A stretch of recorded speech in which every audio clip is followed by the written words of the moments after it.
नमस्कार प्रेक्षकांनो, स्वागत आहे आपल्या मराठी यूट्यूब चॅनलवर। आज आपण पाहणार आहोत स्वामींच्या जवळ जाण्याचा सर्वात सोपा मार्ग, नामस्मरण।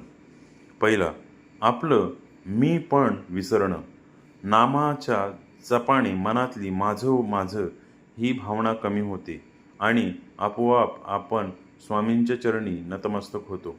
दुसरा, थेट काळजाचं नातं।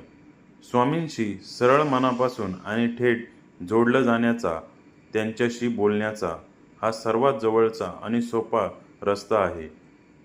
तिसरं, मनाला मिळणारी सुखशांती।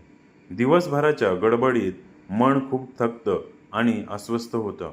नामस्मरणाने मनाला एक वेगळी शांतता आणि सुख मिळतं। चौथं, एक अभेद्य सुरक्षा कवच। हे फक्त नाव नाही, एक कवच आहे। आयुष्यात येणाऱ्या संकटांना सामोरे जाण्याची ताकद आणि स्वामींचे आशीर्वाद यातून मिळतात। पाचवं, भक्ती अधिक घट्ट करणं। जितकं जास्त नामस्मरण कराल, तितकी स्वामीप्रती असलेली आपली भक्ती आणि श्रद्धा अधिक घट्ट आणि अचळ होत जाईल।